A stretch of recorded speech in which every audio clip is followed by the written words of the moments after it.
Fala galera do Onde a Coruja Dorme, tô chegando aqui com mais um vídeo. Como eu falei no vídeo passado, não falta assunto no que diz respeito ao Esporte Clube do Recife. E esse vídeo naturalmente é endereçado exclusivamente, mas não exclusivamente.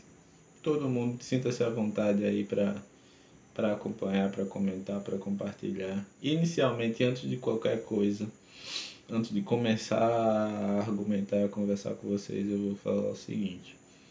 Eu quero comentários. Quem assistir esse vídeo, eu quero comentários, eu quero trocar ideia. Eu quero responder a vocês aqui algumas coisas, algumas argumentações que eu venho a desenvolver aqui nesse vídeo. Eu quero que vocês participem. Não fiquem só visualizando ou curtindo. Vou achar top. Pode curtir, pode compartilhar, pode seguir a página. Sigam, pelo amor de Deus. Mas, de preferência, é disso que eu tenho sentido falta nos últimos vídeos. Quero que vocês comentem, quero que vocês participem. Troquem ideia. Mandem, eu quero que vocês discordaram, quero que vocês concordaram.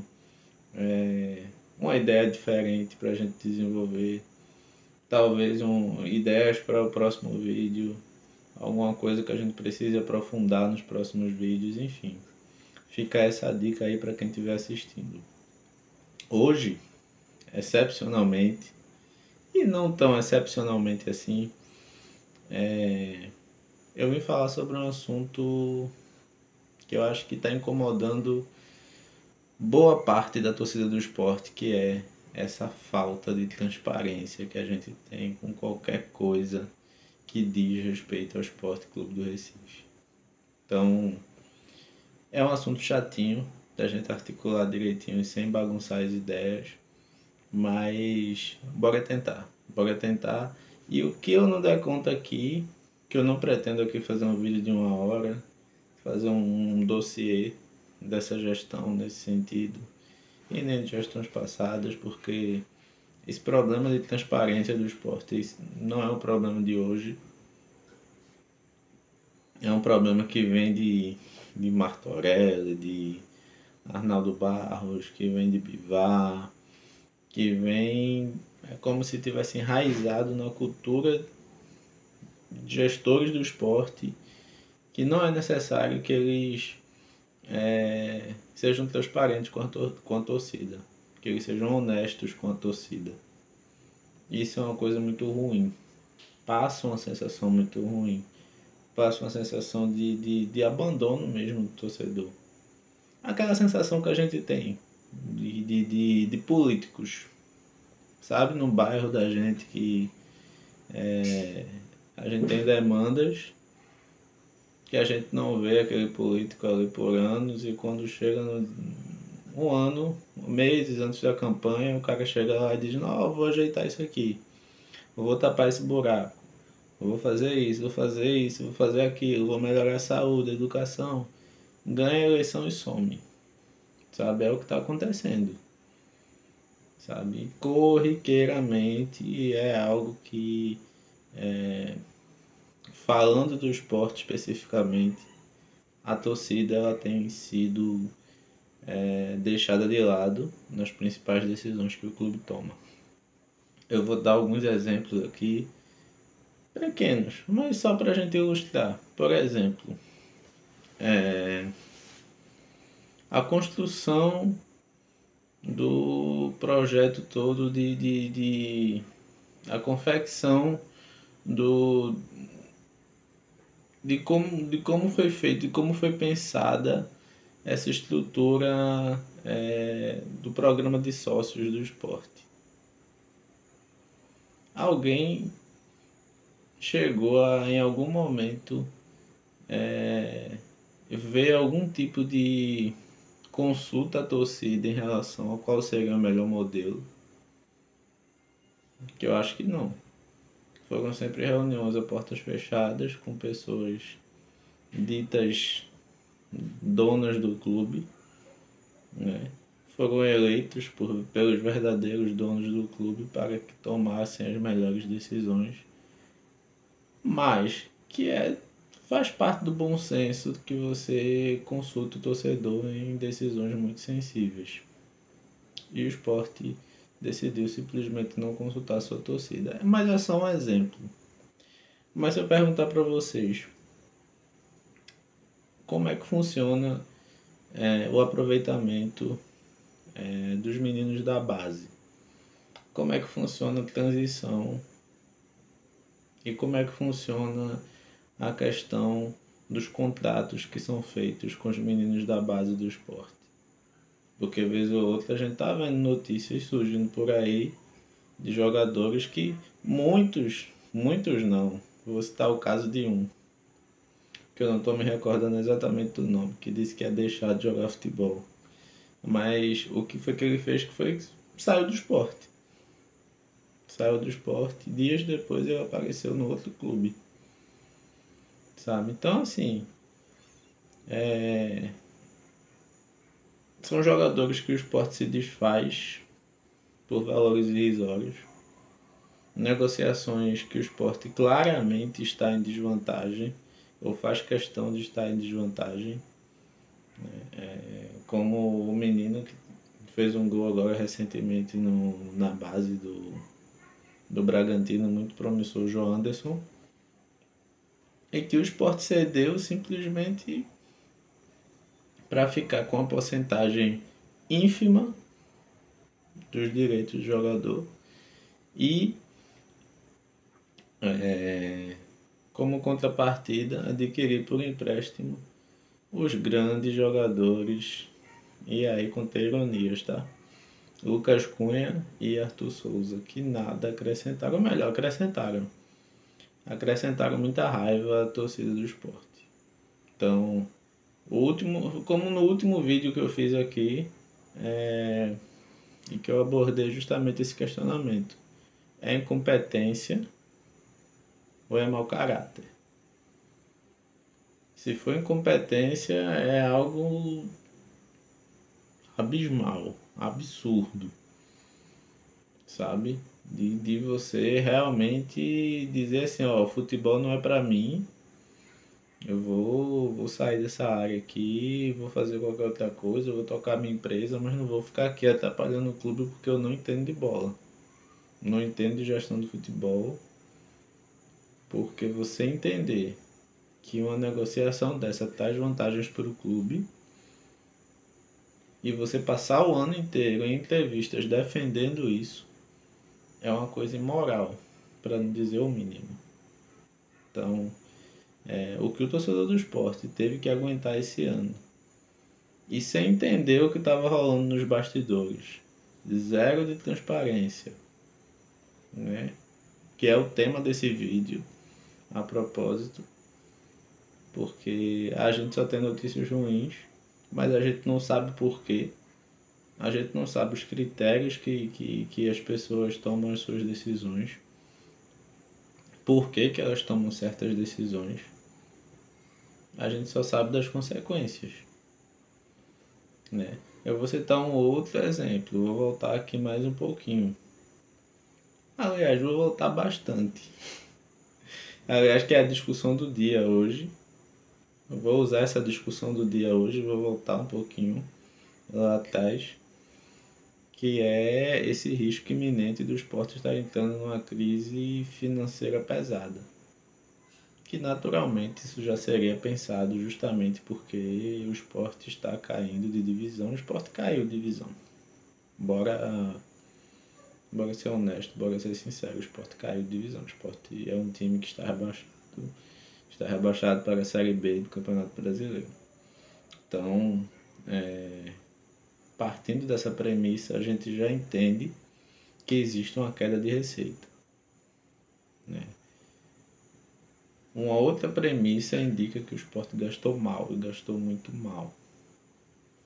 O Sport apostou alto em jogadores que não desenvolveram o que deviam desenvolver de acordo com o que foi gasto. O Sport gastou para um time que em tese ficaria ali pegariam a Sul-Americana com uma certa tranquilidade. O Sport está fazendo a pior campanha de sua história. O tamanho do abismo é esse. E o pior de tudo é que parece que o Sport fez isso de forma inconsciente. Eu digo parece porque são informações que são desencontradas. São informações que a torcida não tem acesso. São informações que batem justamente nesse tema aqui, que é de transparência zero. São informações que a gente cogita. A gente escuta falar de alguém que tem alguma fonte ali dentro, mas a gente não sabe exatamente as intenções dessa fonte, então não dá para confiar 100%. E aqui cabe minhas críticas, infelizmente, ao jornalismo esportivo pernambucano, que sabe-se lá por quê, não bate muito nessa tecla de investigar, sabe? De querer entender essas situações, né? E quando quer entender é porque existe uma pressão muito forte da torcida. Uma torcida que muitas vezes, inconformada, desconfia de certos nomes consagrados do jornalismo pernambucano, que insistem em não bater no presidente do Sport, insistem em não bater na gestão do Sport, insistem em não investigar coisas obscuras na gestão do Sport e que deixam o torcedor no escuro. Então, eu não vou citar nomes, até porque eu não quero ser leviano, mas aí eu boto no contexto geral. Tá? Eu não vejo uma movimentação, eu não vejo um programa esportivo de veiculação grande aqui em Pernambuco, fazendo matérias questionando certos tipos de contratos que o Sport está sendo colocado aí sob suspeita de ser lesado, de ter sua torcida lesada. Não vejo. Sinceramente, eu não vejo. Não vejo uma busca pelo presidente do Sport para esclarecer certas situações. A propósito, a última aparição de Yuri Romão, presidente do Sport, foi no final de julho. A gente está meados de outubro. A última vez que ele apareceu para dar uma declaração foi no final de julho. Então, assim, é muito bom você aparecer quando você está ganhando. É muito bom você colher os jogos da vitória, você colecionar suas glórias, de certa forma, mesmo que as glórias não sejam suas. É ótimo, é perfeito, é lindo, é maravilhoso. Mas é ótimo quando você tem a hombridade de chegar e dizer assim, errei. As coisas não estão saindo como eu planejei. As coisas não estão saindo conforme a gente pensou que seria no começo do ano. Falha minha, me desculpem. É o que se pode fazer, porque um dirigente no futebol brasileiro hoje em dia, ele chega no clube, ele tem suas ideias megalomaníacas, ele deixa um rombo milionário no clube, ele vai embora e ele não tem consequência nenhuma. Simplesmente ele deixa a bomba pro próximo que assumir. E o máximo que vai acontecer com ele, e quando acontece. Porque eu já vi casos de dirigentes que deixaram rombos absurdos em seus clubes e que em seguida voltaram nos braços da torcida como se fosse um salvador da pátria. Isso acontece. Então, posso dizer que no próprio esporte já aconteceu? Já aconteceu. Você, torcedor, você sabe que já aconteceu. De presidente que deixou um rombo absurdo no esporte. E depois ele ganhou a eleição e a gente, vírgula eu, tratou como um salvador, como um grande entendedor, como um grande gestor. Então, assim, talvez está pouco a pouco caindo a última grande fake news da gestão Yuri Romão, que é a questão financeira. Muito sustentada por uma recuperação judicial, que ele sempre bateu no peito, a lei que era de muita responsabilidade dele, mas que a gente sabe que era um processo que já vinha de algum tempo e que coincidiu de se iniciar no mandato dele, que deu um grande fôlego para que ele pudesse errar. Esse fôlego ele usou para poder errar. Ele não usou esse fôlego para poder fazer o Sport subir de patamar. Ele usou esse fôlego para poder errar mais um pouco, com convicção. Porque, sendo repetitivo, temendo ser repetitivo, mas sendo repetitivo, Yuri Romão e sua gestão erraram do mesmo jeito em 2022, em 2023, em 2024 e em 2025. Então aqui existe uma culpa não somente de Yuri Romão, mas também de toda a conjuntura política envolvendo o Sport Clube do Recife. Depois que o Yuri Romão sair do esporte, quem é que vai assumir? Quem é que tem um projeto sólido? Quem é que tem um projeto realmente realista do que fazer com o esporte após o Yuri Romão? Sabe? Quem é o nome disposto a liderar isso tudo, a conciliar? Porque um dos grandes calos do esporte sempre foi a guerra política. Isso dito por jogadores que jogaram no esporte e que sempre falaram que o ambiente, os bastidores ali políticos sempre atrapalhavam inclusive o desempenho do time dentro de campo. Então até quando essas pessoas vão parar de pensar em seus próprios egos e pensarem no potencial absurdo, potencial gigantesco que esse clube tem? Sabe? Seja para se valorizar, para virar uma SAF, seja para ser autossuficiente, seja para aproveitar o potencial da torcida, para todo mundo chegar junto, seja para quebrar paradigmas como a gente já quebrou, ganhando o Campeonato Brasileiro, contra tudo, contra todos, ganhando Copa do Brasil, incomodando Série A, sabe? Não sendo esse time ioiô, esse time desorganizado, esse time bagunçado, esse time largado. Esse time que precisa ficar colocando bonecos, sabe? Para sentar numa cadeira e inventando histórias em entrevistas coletivas com expressão altamente constrangedora ou com tentativas vazias de chamar influencers,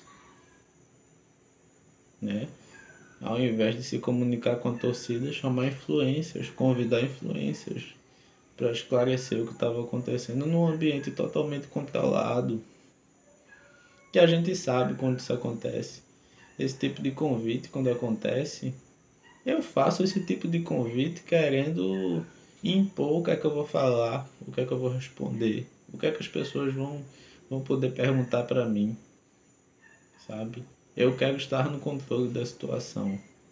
Eu quero falar só o que me interessa. Eu não quero ser transparente. Porque se eu for transparente, eu vou ter que dizer o que foi que me motivou a pagar o valor que eu paguei por Carlos Alberto no começo do ano. O que foi que me motivou a pagar o valor que eu paguei por Matheus Alexandre no começo do ano. Sabe? O que foi que me motivou a gastar o que eu gastei para contratar um goleiro para ser reserva e após um certo momento do ano eu emprestar para uma outra equipe, mesmo ele quase nem jogando. O que foi que me motivou a renovar contrato com um zagueiro que passa mais tempo no departamento médico do que jogando, que quando joga ainda compromete? O que foi que me motivou a renovar contrato com o lateral esquerdo que está sofrendo problemas físicos sérios, que não consegue mais jogar 90 minutos? e que vem de um histórico de ter prejudicado o clube porque ficou afastado por questões dele, envolvendo apostas, sabe? Então, assim, é difícil, é complicado. É complicado você poder, pelo menos, ter a hombridade de responder essas perguntas. Sabe por quê? Porque essas perguntas elas não têm respostas. Essas perguntas elas são respondidas e quando são respondidas com deboches. Como foi o caso do excelentíssimo diretor que disse que a gente ia fazer uma filinha de perdão para Matheus Alexandre e para Carlos Alberto. Então, assim, minha gente, o problema do esporte, infelizmente, ele vai muito além de Yuri Romão. Ele é Yuri Romão. Nesse momento, o problema do esporte, ele é Yuri Romão. E sua trupe, e sua gestão arrogante, e sua gestão burra, sua gestão incompetente. O problema do esporte é esse. O câncer do esporte está residindo em Yuri Romão e sua trupe, que está sucateando o clube a cada minuto que eles não reconhecem que eles não têm capacidade para tomar a frente. O problema do esporte é esse. Agora, mas o problema do esporte, ele reside numa estrutura que existe, que está enraizada na falta de transparência em tudo que o esporte faz. Basta a gente se lembrar. O que aconteceu lá atrás? Martorelli, Arnaldo Barros, a gente achando que estava surfando numa onda maravilhosa financeira. Eita, chegou na Sul-Americana, 6º lugar, 2015 e tal e tudo mais. Do nada, problema de fluxo de caixa, atraso de salário, jogador colocando o clube na justiça. Torcedor sabia disso? Torcedor estava acompanhando as contas do clube? Torcedor tem acesso às contas do clube? Torcedor tem acesso a quando o clube entra numa crise de fluxo de caixa? Não tem. Sabe? Torcedor tá lá no oba-oba. Quando a bomba estoura, cada um corre. Cadê Arnaldo Barros? Cadê Martorelli? As pessoas que deixaram um rombo gigantesco nos cofres do esporte. Cadê onde eles estão agora? Provavelmente em algum lugar, em algum lugar do conselho. Provavelmente algum deles apoiou aí Yuri Romão. Sabe? Porque sempre são as mesmas figuras que ficam por ali. Sabe? Então, o problema do esporte é cíclico. O próximo que entrar, se permanecer nessa mesma toada, a gente vai ter esse mesmo problema de falta de transparência. A gente vai ter esse mesmo problema de desconhecimento. A gente vai ter esse mesmo problema de ter surpresas desagradáveis do nada. E a gente vai ficar fazendo malabarismos, a gente vai ficar criando teorias, a gente vai ficar correndo atrás de fontes que não são exatamente confiáveis para tentar entender o que é que está acontecendo. Então, a gente tem que abrir os olhos e mais do que nunca, e mais do que em qualquer outro momento da história do esporte, a torcida tem que assumir o controle. Eu até postei lá no meu Twitter sobre essa questão. Se necessário, meus amigos, torcida, invada a sede. A sede é da torcida. A sede não é de Yuri Romão. A sede não é de nenhum dirigente. Sabe? A sede é da torcida, invada a sede. Interdite tudo aquilo ali. Até alguma decisão razoável ser tomada. Até o clube literalmente ser comandado pela torcida. sabe? Decisões drásticas, elas cabem em momentos drásticos como esse. Então a gente não precisa esperar que o esporte chegue numa série C ou numa série D para que a torcida caia em si e perceba a gravidade da situação. Então bora sair de rede social, bora agir, bora entender a situação do clube, bora quebrar esse estigma da falta de transparência de alguma forma. Existe alguma forma para isso? Existe, né?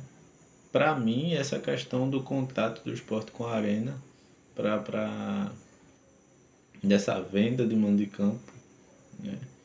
Vou chamar disso, não vou botar aspas nenhuma, para esse jogo contra o Flamengo, essa imoralidade com a torcida do esporte, né? Porque foram contadas mentiras de 30 de julho para cá em relação a isso. Isso para mim é um tapa na cara da torcida em relação a isso. Então, quer ser incompetente? Seja. Ou melhor, não seja, por favor, para não causar danos ao clube. Mas seja transparente, seja honesto. Mostre a sua incompetência, mostre a sua burrice. Mostre a sua linha de pensamento estúpida. Mostre porque você acha lógico numa série B reforçar o elenco com o Vini Faria, sabe? Mostre o quanto você é incapaz de estar à frente do clube e só está ali porque é apadrinhado por alguém, porque é amigo do presidente, ou porque é amigo de um primo, de um amigo, de alguém e que colocou ali que você está no clube como um hobby, como um abnegado, como uma pessoa que o esporte perdeu um jogo, você não sofre nada, volta para casa, vai tomar um bom vinho e dormir. E quando tem torcedores que sofrem, pegam 200 ônibus para voltar para casa estressado e perde o final de semana inteiro, sabe? É sobre isso que eu estou falando, sabe? E essas pessoas merecem ter o mínimo de transparência sobre o que está acontecendo com o esporte. E elas nunca tiveram. E talvez não, com certeza seja a hora da torcida do esporte acordar em relação a isso. Tá bom? Esse é o recado que eu queria passar frente a todas essas questões que estão acontecendo aí com o clube. E é isso. Até o próximo vídeo, pessoal.